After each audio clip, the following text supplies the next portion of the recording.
Bueno, saludos a todas y a todas. Mi nombre es Ana Barrios. Estoy acá para compartir con ustedes una media hora sobre un tema que forma parte del proceso de formación que ustedes están teniendo, que es la formulación de proyectos de cooperación o desarrollo social.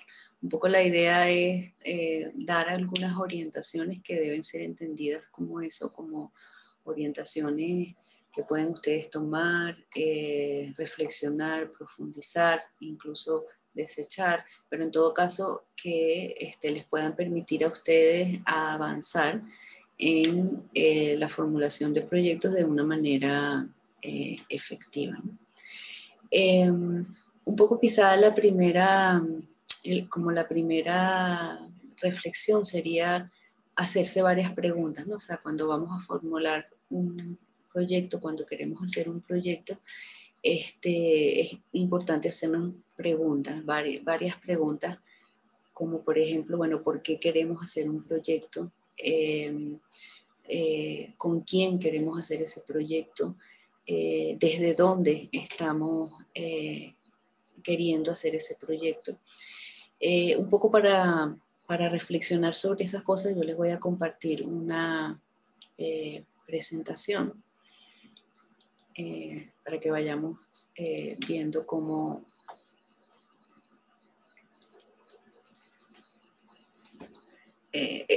digamos esas orientaciones como generales. También quería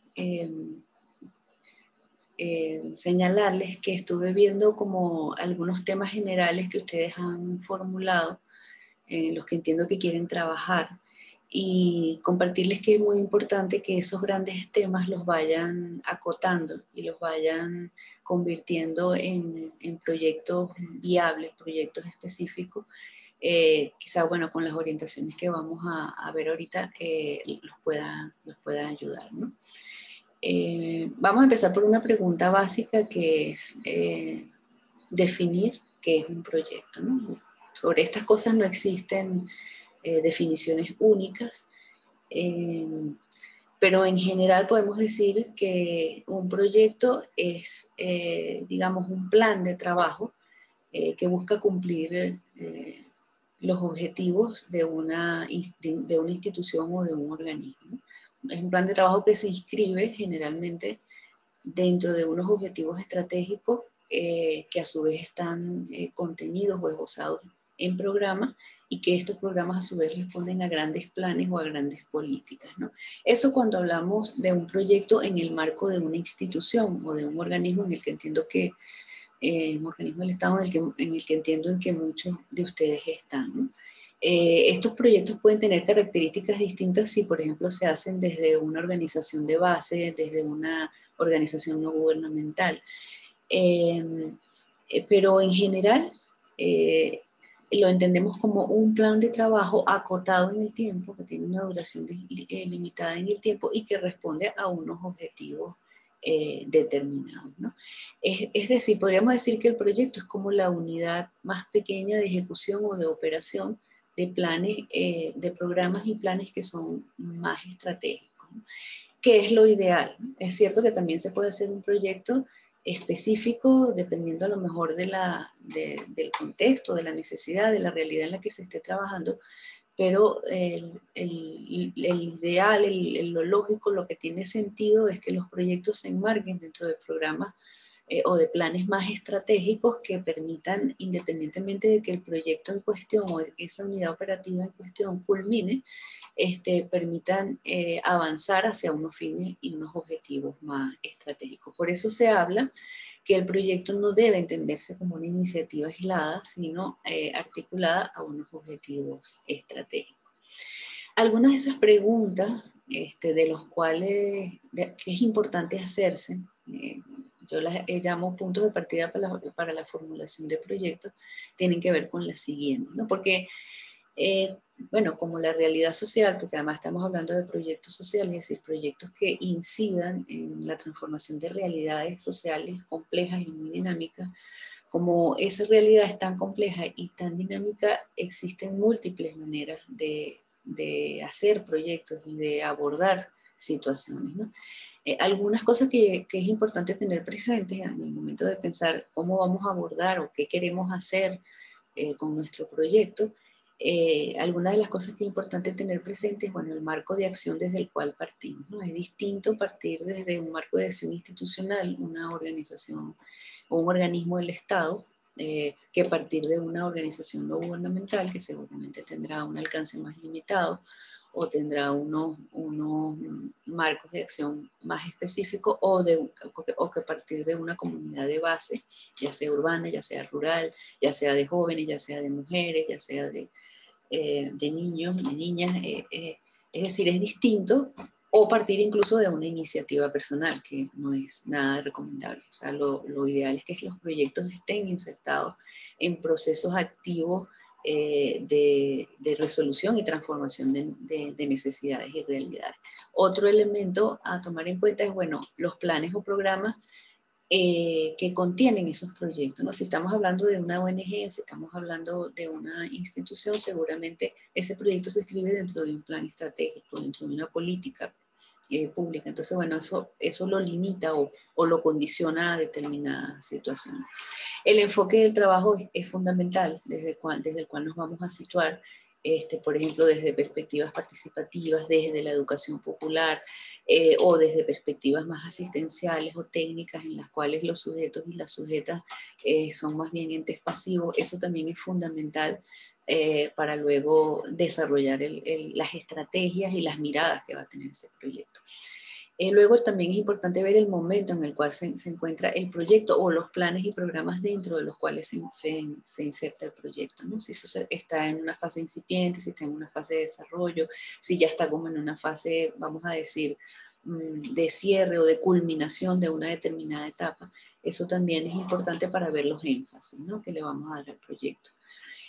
Otro punto importante a la hora de formular un proyecto es a quién queremos dirigir las solicitudes de apoyos y de alianzas y de recursos, ¿no? Porque eso implica que nosotros tengamos en mente un mapeo de cuáles son esas posibles fuentes de financiamiento y un conocimiento de a qué se dedican, cuáles son sus prioridades, cuáles son sus requisitos, cuáles son sus formalidades.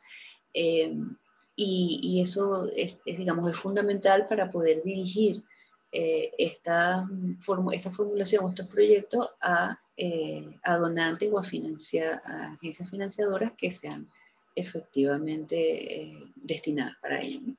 Y el otro elemento también muy importante a analizar es el contexto en el que ocurre el proyecto, ¿no? En el caso particular de Venezuela, en este momento podemos decir que todos los proyectos sociales están atravesados por dos grandes realidades. Una, la crisis profunda, económica, política, social que vive el país desde hace ya varios años, agudizadas por todas las situaciones externas, como el bloqueo, como digamos, las presiones internacionales, pero también por factores internos, procesos internos que también son muy contradictorios en muchas oportunidades, y eso adicionado a lo que está ocurriendo con la crisis generada por la pandemia, que finalmente son factores muy profundos que afectan prioridades, afectan dinámicas, pueden cambiar proyectos o procesos. Entonces tenemos también que tomar en cuenta el contexto en el que ocurre.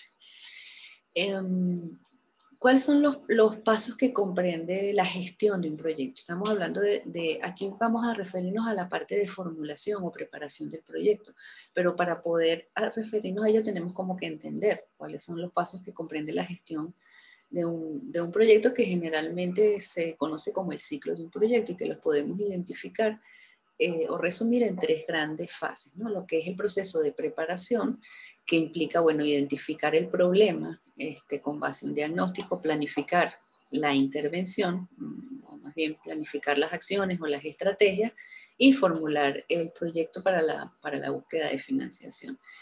La segunda fase sería la implementación, que es propiamente la ejecución y el seguimiento de las actividades, y la tercera fase, que es la evaluación, que bueno, la evaluación, hay una evaluación que es permanente a lo largo del desarrollo del proyecto, pero en este caso, en esta fase se refiere a una evaluación posterior a lo que sería el cierre formal del proyecto y que puede tener características distintas o combinadas.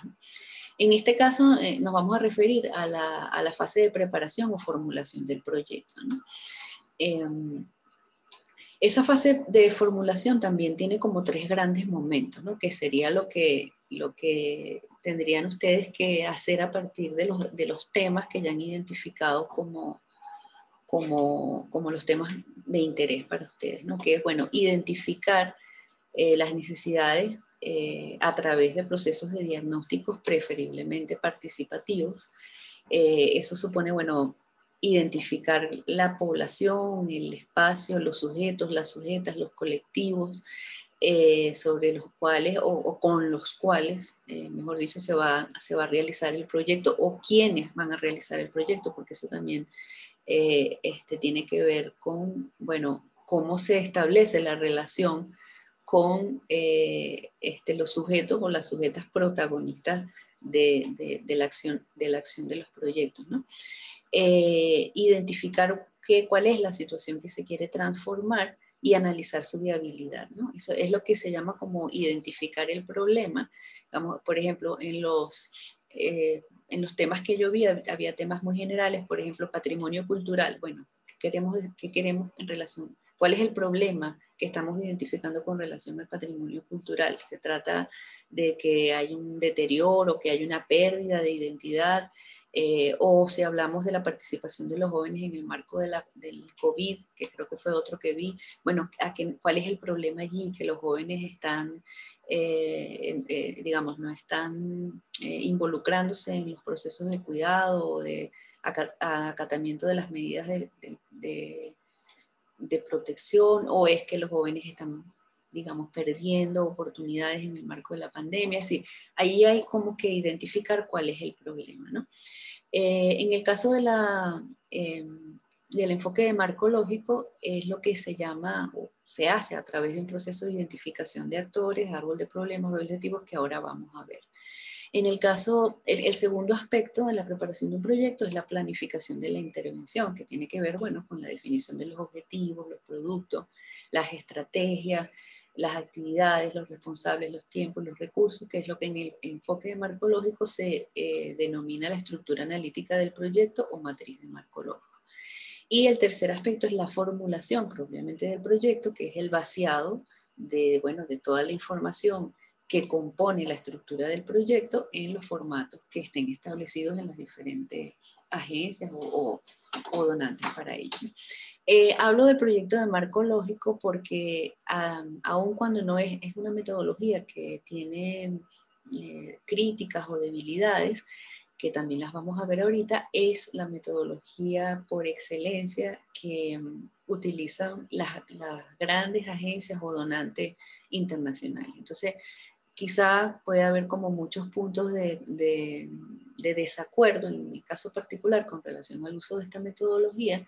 No es una metodología que en lo particular a mí me guste, pero entendemos que es una metodología que es importante conocer. Y decirles que existe mucha bibliografía y en América Latina y en proyectos de base existe mucha literatura en relación a la utilización de la metodología o el enfoque de marco lógico para la formulación de proyectos de base, proyectos comunitarios, proyectos sociales, que sería importante que exploraran, ¿no? ¿Qué es la metodología del marco lógico? Es importante tener como algunos referentes. Es una metodología creada por la cooperación norteamericana a finales de los años 60, que respondía a la necesidad como de impulsar o reformular o darle más fuerza en términos de eficiencia, vamos a decirlo así, a los proyectos, ¿no? Los proyectos sociales que se realizaban desde estas instancias de cooperación, ¿no? Entre la gente que señala las ventajas que se le señala, se dice que permite organizar los proyectos de manera sencilla, precisar los objetivos, homogenizar un lenguaje técnico, que ciertamente es una cosa que se ha logrado. Todas las agencias hablan más o menos, o muchas agencias hablan más o menos el mismo lenguaje. Y al final, bueno, al haberse convertido en una especie de requisito para la presentación de proyectos, es una herramienta que hay que conocer, ¿no? ¿Cuáles son las críticas a la metodología o al enfoque de marco lógico? Es que pareciera que es una metodología que ha surgido más, digamos, de cara a la necesidad de los donantes de facilitar o agilizar o desburocratizar su trabajo, pero que no refleja de la misma manera como las necesidades y los potenciales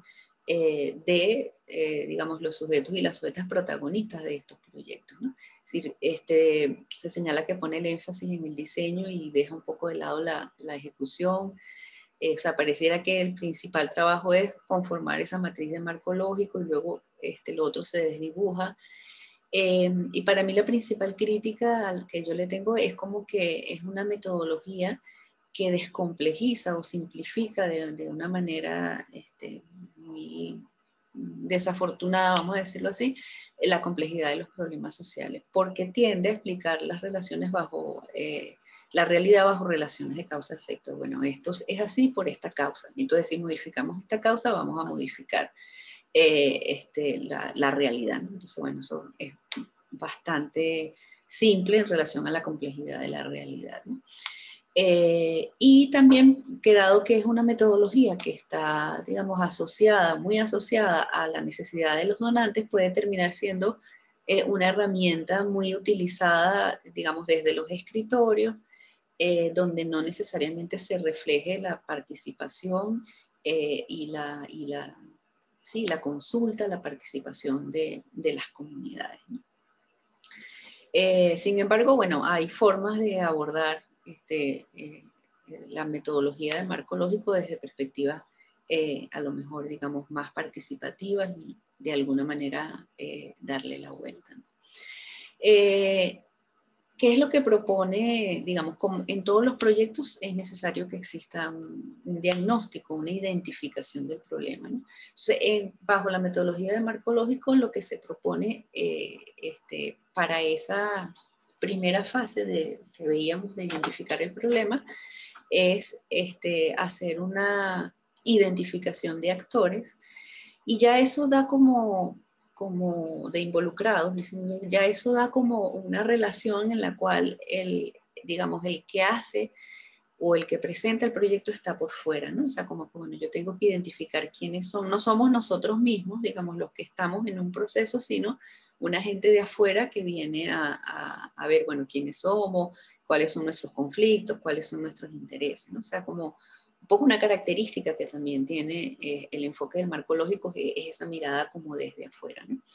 A partir de allí se desarrolla lo que se denomina el árbol de problemas, que, o sea, la forma de diagnosticar es a través de una metodología causa-efecto, en la cual se identifican los problemas a través de una dinámica que se llama árbol de problemas, y ese árbol de problemas se contrapone contra un árbol de objetivos, que lo que hace es, digamos, como tomar una fotografía inversa al árbol a las situaciones problemáticas, y convertir esos problemas en aspectos positivos, que es lo que se va a convertir en acciones, en objetivos y en finalidades, ¿no?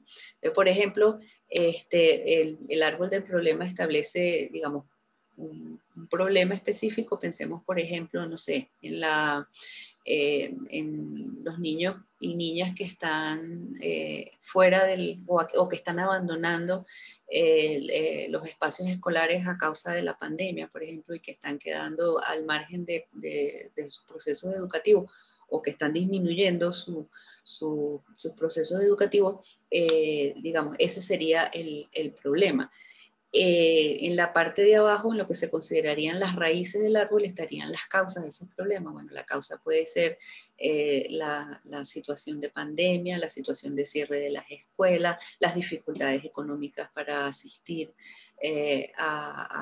o para tener acceso a tecnología, etcétera. Y las consecuencias de eso van a ser, bueno, niños que van a quedar fuera del sistema escolar, que van a quedar sin herramientas o recursos para el aprendizaje, que no van a poder continuar su escolaridad o que van a tener más dificultades para insertarse luego en la escolaridad, etcétera. Entonces, digamos, esa es la manera de identificar el problema, ¿no?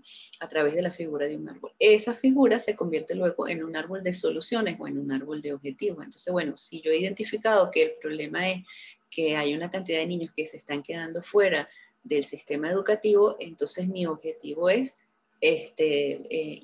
digamos, incorporar incorporar a los niños y niñas o generar estrategias para que los niños y niñas se incorporen al sistema educativo o no pierdan su escolaridad, ¿no?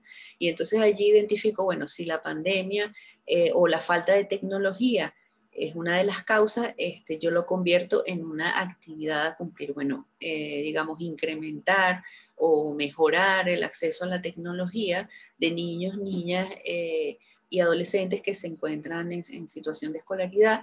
Esa sería como una actividad o como un objetivo, una actividad de mi proyecto. O sea, yo a través de eso voy a lograr que los niños accedan a tecnología y puedan acceder a sus espacios o fuentes de educación. Entonces, lo que hago es convertir ese árbol de problemas en un árbol de objetivos. Entonces, como ustedes van a ver allí, si ustedes buscan bibliografía sobre cómo se elabora un árbol de problemas y un árbol de objetivos, van a ver que es una metodología que está muy expresada en forma de cuadros con algunas flechas. Entonces dice, bueno, esta causa va a incidir directamente sobre esta consecuencia y por tanto va a mejorar el problema, etc. Digamos, en mi caso, prefiero utilizar metodologías de abordaje de diagnóstico participativo con las propias comunidades. No quiere decir que un árbol del problema no se pueda abordar de manera participativa, pero digamos, existen otras técnicas, otras metodologías que tienen más que ver con más participación de la gente, con más debate, con más confrontación, con ir a campo, con mapear la comunidad, con que nos van a dar mucha más riqueza. Sin embargo, bueno, a los efectos de la preparación de un proyecto bajo metodología del marco lógico, esa es la forma de diagnosticar que se estila. Luego el marco lógico tiene en su fase ya de preparación de las actividades del proyecto, propone una matriz de marco lógico. Hay una tendencia a creer que la formulación de un proyecto bajo metodología de marco lógico es simplemente la elaboración de esa matriz. La elaboración de esa matriz es una parte, porque como todo proyecto, el proyecto elaborado bajo metodología de marco lógico tiene que tener el diagnóstico que hemos visto, pero luego tiene que tener toda una serie de información posterior como presupuesto, recursos, cronograma, resultados, etcétera, ¿no? Entonces, bueno, la matriz de marco lógico es un paso al cual se le ha dado mucha importancia, mucha preponderancia dentro del proceso de construcción de formulación de proyectos. Y digamos, se explica, esa matriz está explicada o construida de la siguiente manera. Es una matriz que tiene lo que se denomina una lógica vertical y una lógica horizontal. La lógica vertical es como la lógica sustantiva del proyecto, ¿no? La lógica que nos va a permitir evidenciar los aspectos realmente sustantivos del proyecto. Y se llama lógica, matriz de marco lógico, porque se supone que se basa en una lógica, ¿no? Digamos, si ustedes buscan bibliografía van a ver que está señalada como con una flecha continua, porque se supone que si nosotros hacemos unas determinadas actividades, las podemos ver de abajo hacia arriba o de arriba hacia abajo, si hacemos unas determinadas actividades vamos a lograr unos determinados resultados, esos determinados resultados van a cumplir unos objetivos específicos y esos objetivos específicos van a tributar a un fin, a una finalidad o propósito que podríamos llamar objetivo general. Entonces, bueno, hay diferentes denominaciones. En el caso de esa lógica vertical, algunas agencias lo denominan fin al objetivo general, propósito a los objetivos específicos, componentes a los resultados y, bueno, las actividades. ¿Y qué es lo que significa cada uno? Bueno, el objetivo general es el objetivo, digamos, más estratégico o más de largo plazo. El objetivo específico es como el objetivo más concreto, más directo, que va a transformar más directamente, luego vamos a ver un ejemplo. Los componentes son los productos, los resultados, y las actividades son, bueno, las acciones que se van a ejecutar para lograr eso. Eso es lo que llamamos la lógica, o lo que se llama la lógica vertical. Y la lógica horizontal es una lógica que da cuenta más como de procesos de seguimiento, ¿no? En la cual se construyen indicadores, se construyen medios para verificar esos indicadores y se construyen lo que se llaman los supuestos o las hipótesis, es decir, las condiciones que se necesitan para que ese proyecto sea, digamos, pueda llegar a buen término, ¿no? O sea, si yo quiero hacer un proyecto, no sé, por ejemplo, con jóvenes, un proyecto cultural con jóvenes en una determinada comunidad, por ejemplo, yo tengo que asegurarme que esa es una comunidad en la cual el tema cultural es motivo de interés para los jóvenes, ¿no? O sea, si yo me planteo eso en una comunidad donde a lo mejor los jóvenes están más interesados en hacer actividades deportivas o actividades de otro tipo, ese proyecto no va a tener éxito, ¿no? O si yo me planteo hacer un trabajo con niños y niñas en las cuales la comunidad no se incorpora porque no tiene interés, porque no tiene tiempo, porque esas son hipótesis que se necesitan, digamos, hay hipótesis como muy locales en este caso que les estoy ejemplificando, pero también hay hipótesis que tienen que ver con el entorno y con las posibilidades que da el entorno, ¿no? O sea, por ejemplo, si nosotros nos planteamos ahorita en situación COVID, donde la movilidad está restringida, un proceso que implica una participación de calle importante, tampoco vamos a lograr realizarlo, ¿no? Entonces, bueno, esa lógica vertical y esa lógica horizontal se convierte en una matriz que está dividida en estas láminas en dos, porque no cabe en una sola, que explica, ¿no? O sea, bueno, digamos, qué es cada una de esas, qué es cada uno de esos componentes, ¿no? O sea, el fin es la definición de cómo el proyecto contribuirá a la solución del problema. El propósito es la definición de cómo el proyecto realizará el logro del fin. Vean que es una lógica bastante, digamos, causa-efecto. Los componentes son las obras, servicios, asistencia, etcétera, para cumplir ese objetivo específico, y las actividades son las tareas o acciones que se deben realizar. Y si nos vamos a la lógica vertical, entonces, bueno, los indicadores son los medios para lo que van a medir los resultados del proyecto. O sea, por ejemplo, cuántas personas se incorporaron al proyecto, cuántas mujeres participan en determinado proyecto, cuántas, no sé, producción, toneladas, piezas de textiles se lograron elaborar. Esos son los indicadores. La construcción de indicadores es un tema complejo que se escapa de esta clase, pero que es un tema que también es importante que ustedes, si se va a utilizar la metodología de marco lógico, es importante que tengan presente, porque los indicadores tienen que ser, tener determinadas características, es decir, ser útiles, ser realmente medir, porque podemos estarnos planteando indicadores que no estén en capacidad de medir, ¿no? Los medios de verificación son las fuentes a través de las cuales se va a verificar si esos indicadores y si esos fines se cumplieron, que tienen que ver, bueno, con registros, tienen que ver con informes, etcétera, ¿no? Y bueno, y los supuestos, que son esas hipótesis, esas condiciones que tienen que existir para que el proyecto realmente sea viable, ¿no? Y para en la lógica que es lo que puede ser un poco más confuso a mi juicio, ¿no? En la lógica de la matriz, se supone que el fin tiene unos indicadores, unos medios de verificación y unos supuestos.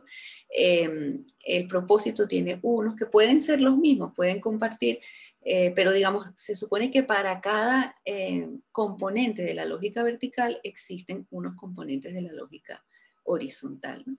Eso puede resultar como engorroso o confuso en momentos determinados. Una manera de construir los supuestos es la famosa matriz FODA o DOFA, digamos, que es la que permite identificar situaciones de fortalezas y debilidades a nivel interno, o sea, con qué fortalezas y debilidades cuenta, por ejemplo, la comunidad o el espacio o el colectivo o los sujetos y sujetas con los cuales se va a hacer el proyecto, y las oportunidades y amenazas que se refieren más a la situación externa. La matriz FODA, que es una matriz que también ha sido utilizada como muy técnicamente, también bien utilizada puede ser de mucha utilidad, valga la redundancia, para la identificación de estos supuestos. Un ejemplo que podríamos poner en relación a, digamos, la idea sería como que ustedes pudiesen a partir de esas temas que han identificado y haciendo este ejercicio, ¿no? De hacer como un diagnóstico, acotar cuál es el problema, identificar cuáles son las alternativas, puedan hacer, la invitación es que puedan hacer ustedes mismos y ustedes mismas un ejercicio de elaboración de un proyecto bajo metodología de marco lógico si creen que las fuentes a las que ustedes pueden recurrir de financiamiento estarían utilizando esta metodología, o pueden hacerlo con otras metodologías. Aquí es como, yo les traigo aquí como un ejemplo, ¿no? De cómo podría ser una elaboración de un proyecto bajo metodología de marco lógico. Este es un proyecto relacionado, que creo que también vi uno en los temas de interés de ustedes, relacionado con un proyecto de carácter socioproductivo relacionado con producción, en este caso producción textil, y digamos allí estaría en esa lógica vertical lo que está planteado es el propósito final es aumentar la autonomía económica y organizativa de las mujeres de una determinada comunidad. El objetivo específico o propósito sería aumentar la capacidad socioproductiva de esas mujeres. Los resultados concretos serían conformar una cooperativa de producción textil, crear un taller de confección textil, capacitar a las integrantes de la cooperativa en todo lo que tiene que ver con procesos de producción y construir alianzas estratégicas en torno a ese proceso de construir una cooperativa o de conformar una cooperativa para aumentar la capacidad y la autonomía económica de las mujeres, ¿no? Y bueno, a partir de allí se desprenden una serie de actividades, realización de cursos tanto de textiles como de asociados a todo el proceso de elaboración, de estructura de costo, adquirir medios de producción, dotarse de medios de producción, de espacios adecuados para la realización de las actividades del taller, planificar, o sea, adquirir destrezas para la planificación y la ejecución de esa planificación. Y luego todo eso se relaciona con un conjunto de indicadores, ¿no? O sea, bueno, cuántas mujeres, de acuerdo a las características de la comunidad, digamos, al diagnóstico que se haya hecho de quiénes están interesadas. Entonces, bueno, se determina cuántas mujeres se incorporarían o estarían incorporadas al finalizar el proyecto, cuántas piezas textiles se estarían incorporadas, se estarían elaborando al finalizar el proyecto, cuántos medios de producción, máquinas o materia prima estaría en manos de las mujeres al finalizar el proyecto, si se logra conformar la cooperativa, etc., ¿no?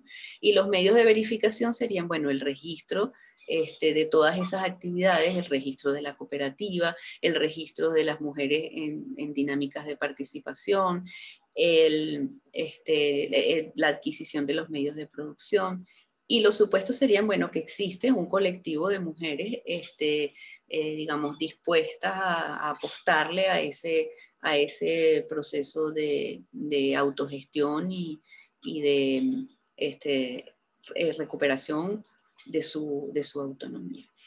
Todos los proyectos deben tener procesos de monitoreo y evaluación. El monitoreo es una actividad de seguimiento permanente, debe estar. Eso ya formaría parte de la ejecución del proyecto, pero es importante en los procesos de formulación incorporar actividades específicas que den cuenta de procesos de monitoreo y de evaluación a lo largo del proyecto.